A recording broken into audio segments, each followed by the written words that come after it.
नमस्कार, AB star news देख रहे हैं आप और मैं हूं आपके साथ सोहन सिंह। वक्त तो चला अपना यूपी का, जिसमें सबसे पहले बात करेंगे संसद में बीजेपी सांसद रमेश बिधूड़ी के बयान पर हो रही सियासत की। संसद में रमेश बिधूड़ी के बयान पर सियासत लगातार जारी है। अब मामले को लेकर पूर्व केंद्रीय मंत्री सलमान खुर्शीद ने बयान दिया है। उन्होंने कहा कि हम अफसोस के अलावा कुछ नहीं कर सकते, क्योंकि हमारे पास संसद में इतनी ताकत नहीं है कि कोई एक्शन ले सकें। बता दें कि सलमान खुर्शीद कन्नौज में गुरसहायगंज स्थित दारोगा साहब के मजार पर पहुंचे थे। उन्होंने मजार पर चादर चढ़ाकर इस दौरान देश की तरक्की के लिए दुआ भी मांगी। बातचीत करने के लिए एक खास कमेटी बनाई गई है। वो आपस में राब्ता बनाए हुए हैं, डिस्कस कर रहे हैं। बहुत अच्छी बात हो रही है। इतना ही मैं कह सकता हूँ कि मुझे इतनी तवक्को नहीं थी कि हम लोगों की बात इतनी अच्छी होगी जैसी बात हो रही है। और जाहिर है वो सिर्फ यूपी की नहीं बल्कि पूरे मुल्क के जो अलग अलग मुल्क में जो भी चीज़ें हैं उन सभी के ताल्लुक से और सब जगहों से जो हमारे लीडर्स हैं, मुल्क के बड़े लीडर्स हैं, उन्होंने आपस में एक आम राय बनाई है। और परिवर्तन समाज पार्टी ने बीजेपी सरकार पर बड़ा निशाना साधा है। परिवर्तन समाज पार्टी ने कहा है कि बीजेपी सरकार दावे तो बड़े करती है, लेकिन उन दावों पर अमल नहीं करती है। तो परिवर्तन समाज पार्टी के राष्ट्रीय अध्यक्ष नंदकिशोर साहू बीजेपी पर जमकर बरसे। इस दौरान उन्होंने कहा कि शिक्षा और एकता ही समाज के विकास का जरिया है और हमारी पार्टी का मकसद समाज में बदलाव लाना है।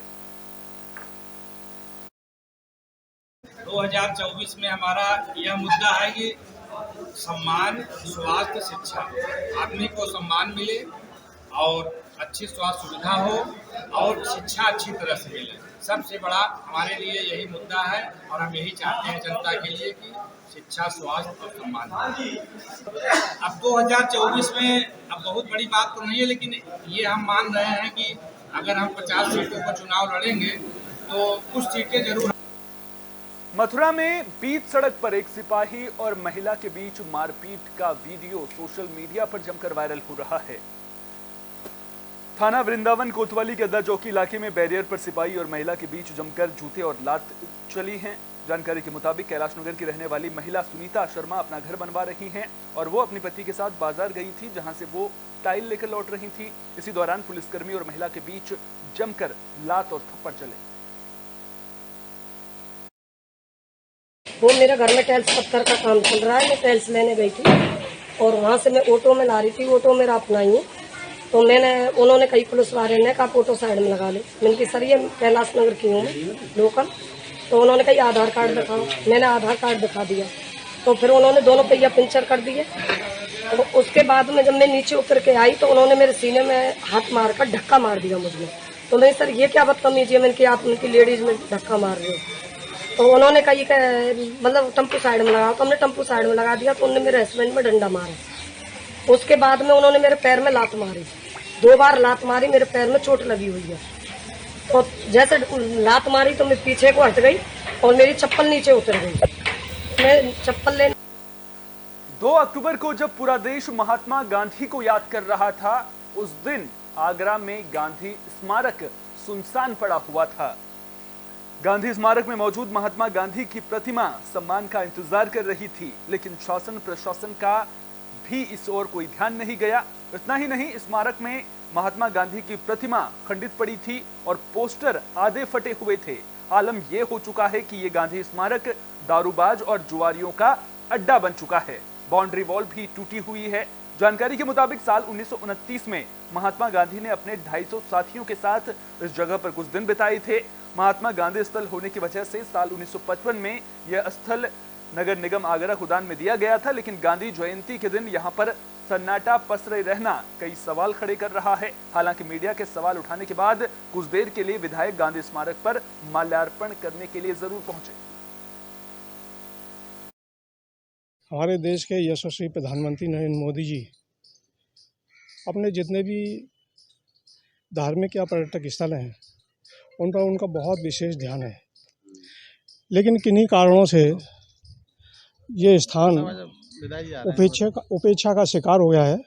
हम प्रयास करेंगे नगर निगम में नगर आयुक्त महोदय से, विधायक जी के माध्यम से कि इसका जो है जो स्थान है गांधी जी का वह ठीक हो, दुरुस्त हो। ये कहना चाहूँगा शासन और प्रशासन की अनदेखी हो रही है। 2 अक्टूबर है, आज राष्ट्रपिता का जन्मदिन है और सबसे ज़्यादा महत्वपूर्ण स्थान है क्योंकि यहाँ 1929 में 11 दिन गांधी जी ने व्यतीत किए हैं अपने 250 साथियों के साथ, लेकिन शासन और प्रशासन का एक भी नुमाइंदा अभी तक यहाँ कोई न आया है। यहाँ कभी कोई नहीं आता, साल भर में कभी एक दिन सफाई होती है, उसके बाद कभी कोई झांकता तक नहीं है। बाउंड्री बेल्ट टूटी पड़ी है, कोई देखने वाला नहीं है, कोई सुनने वाला नहीं है।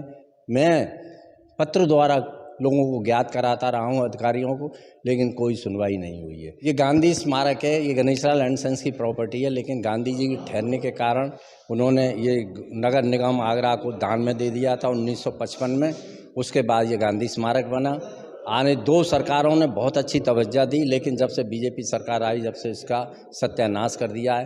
कहने को तो ये राष्ट्रपिता घोषित कर दिए हैं, लेकिन इसका स्टेचू आप देखिए, राष्ट्रपिता हैं लेकिन तन ढकने को इनके मात्र एक कपड़ा, एक अंगोछा, एक साफी, एक बनियान तक उनके शरीर को ढकने के लिए नहीं है, जिसके उसका सत्यानाश है।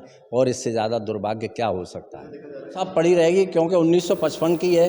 55 बुलेटिन में बाद हमीरपुर की, जहां प्रधानमंत्री ग्रामीण सड़क योजना के काम को लेकर सवाल खड़े हो रहे हैं। आरोप लग रहा है कि ठेकेदार भ्रष्टाचार करके सरकार की महत्वाकांक्षी योजना को पलीता लगा रहा है। आरोप लग रहा है कि 6 इंच की जगह सीसी रोड 4 इंच की डाली जा रही है और इसमें खराब गुणवत्ता की ईंट का इस्तेमाल किया जा रहा है। बता दें कि सीसी रोड के निर्माण का जिम्मा लखनऊ की Sai infra private limited company को दिया गया है। ये सीसी रोड सुमेरपुर के नेहर नर्सिंग होम से मवई बाजार तक बनाई जा रही है, लेकिन जिस तरह का काम इसमें हो रहा है उसको लेकर अब स्थानीय लोग ही सवाल खड़े कर रहे हैं। होम से लेके मवई जात तक ये रोड बन रहा है, इसमें डस्ट का प्रयोग कर रहा है सरकारी खजान का। सरकारी इसमें ये डस्ट का प्रयोग होता है, घटिया मोरम, ये घटिया गुम्मे लगवा रहे हैं। दिखाओ कहाँ डस्ट का प्रयोग हो रहा है। ये देखिए बिल्कुल। ग्रेटर नोएडा की दादरी कोतवाली पुलिस ने बीते दिनों हुई महिला की हत्या का खुलासा कर दिया है। महिला के पति समेत 6 आरोपियों को गिरफ्तार किया गया है। जानकारी के मुताबिक आरोपियों पर महिला के पैसे बकाया थे। इसके अलावा महिला के पति ने दोस्त के साथ मिलकर पत्नी की हत्या के लिए 2.5 लाख रुपए की सुपारी भी दी थी। पुलिस इस मामले में पहले ही मुठभेड़ के बाद 2 आरोपियों को गिरफ्तार कर चुकी है। अब 4 और आरोपियों को गिरफ्तार किया गया है। पकड़े गए आरोपियों के पास से हत्या में इस्तेमाल अवैध हथियार बरामद किए गए हैं। वारदात के बाद पति ने मामले को पैसे के लेन देन के विवाद से जोड़ने की कोशिश की थी और रिश्तेदार पर हत्या का शक जताया था, लेकिन पुलिस की जांच में दूध का दूध और पानी का पानी हो गया। देखिए, थाना दादरी में 26 सितंबर को मिली थी। एक महिला है जिसका सरस्वती विहार में गोली मारकर 2 बाइक सवार शूटर्स ने हत्या कर दी। उसमें मुकदमा अपराध संख्या 529/23 पंजीकृत हुआ था। घटना के अनावरण के लिए लगातार हमारी जो टीम से काम कर रही है, इसमें बहुत सारे नंबर्स, बहुत सारे CCTVs और अलग अलग जनपद जैसे हापुड़, बुलंदशहर और गौतम बुद्ध नगर और उसके अलावा गाजियाबाद वगैरह में भी अलग अलग स्थानों पर लोगों से पूछताछ और दबिश दी गई और फाइनली घटना का इसमें अनावरण हुआ है। इसमें जैसे कि आप लोग सबको जानते हैं कि कल भी इसमें जो 2 घटना में मेन शूटर्स थे उनको पुलिस मुठभेड़ में गिरफ्तार किया। बागपत में घर में आग लगने का मामला सामने आया है। घर में आग लगने के बाद हड़कंप मच गया था। जानकारी के मुताबिक घर में आग सिलेंडर में लीकेज की वजह से लगी थी। मामला ईदगाह कॉलोनी का है। घर में मौजूद लोगों ने भागकर अपनी जान बचाई। जानकारी मिलने पर पहुंचे फायर फाइटर्स ने कड़ी मशक्कत के बाद आग पर काबू पा लिया है। घटना की जानकारी अभी हमें जैसे ही COG नंबर पे मिली इसकी, तत्काल रूप से हमने अपना जो गाड़ी है हमारी MFE है, हमने तत्काल रूप से इसको रवाना किया। मौके पे पहुंच के देखा कि आग लगी हुई थी। अपना पीछे दिखा किचन है, किचन की छत तक आग पहुंच गई थी। हमारे कर्मचारी ने पूरे मुस्तैदी से सामना करके इसको बुझाया है बहुत अच्छे से और सिलेंडर काफ़ी फूल गया था। मतलब समय रहते हुए हमने उसको कंट्रोल किया। अगर थोड़ा भी लेट होता सिलेंडर फट भी सकता था, टाइम से पहुँच के इसको कंट्रोल किया गया। सिलेंडर में जो आग लगी है, इसमें आपकी तरफ से कोई कार्रवाई किसी तरह की? अब सिलेंडर की जो जांच किया गया है, प्राथमिक जांच में पाया गया कि सिलेंडर जो है एक्सपायर है और जिस एजेंसी का है इंडियन का, अब उसको जांच के दायरे में है। वो चीज़ को देखेंगे हम, क्योंकि वो सिलेंडर जो है उसकी एक्सपायरी डेट उस पर लिखी होती है। जब वो रिफिल होने जाता है उसको। बुलेटिन में बात संभल की, जहां पेड़ की एक ही डाल पर प्रेमी और प्रेमिका का शव फांसी के फंदे से लटका मिला है। मामला रजपुरा इलाके के सिंघोली दौलतगांव का है। पेड़ पर प्रेमी प्रेमिका के लटके शव देखकर इलाके में हड़कंप मच गया। दोनों एक ही गांव के रहने वाले थे। मामले की जानकारी मिलने पर पुलिस की टीम मौके पर पहुंची। पुलिस ने शवों को पोस्टमार्टम के लिए भेजकर जांच शुरू कर दी है।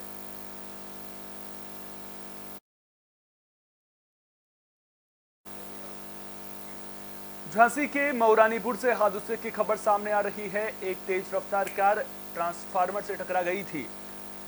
हादसा झांसी खजुराहो एनएच पर हुआ है। आपको बता दें कि राज पहाड़िया गांव के पास यह हादसा हुआ है, जिसमें करीब 6 लोगों के घायल होने की खबर है। जानकारी मिलने पर पहुंची पुलिस ने घायलों को इलाज के लिए मऊरानीपुर सीएचसी में भर्ती करवाया, जहां से 2 लोगों को गंभीर हालत के चलते झांसी रेफर कर दिया गया है। आज एक एक्सीडेंटल केस आए हुए हैं, जिसमें अल्टो कार राज पहाड़िया के पास विद्युत पोल से टकरा गई। अनियंत्रित होकर अन्ना जानवर को बचाने के चक्कर में उसमें घायल व्यक्ति हैं राज पटेल पुत्र मानवेंद्र, निवासी गढ़वा थाना लहचूरा, अभय पटेल पुत्र सत्यप्रकाश भगरौनी टोडी फतेहपुर और शिवम पुत्र दीपक निवासी तिजारी खुर्द लहचूरा थाने से। बुलेटिन के आखिर में बात महोबा की, जहां नशा मुक्ति को लेकर के अभियान चलाया गया। नशे के दुष्प्रभाव की जानकारी लोगों को दी गई। एसपी के निर्देश पर सभी थाना और चौकी प्रभारियों ने जागरूकता रैली निकाली। साथ ही जागरूकता चौपाल का आयोजन भी किया गया, जिसके जरिए लोगों को जागरूक किया गया। इस दौरान नशीले पदार्थों से जिंदगी भर पड़ने वाले बुरे असर के बारे में जानकारी दी गई। सभी लोगों से नशे से दूर रहने की अपील की गई।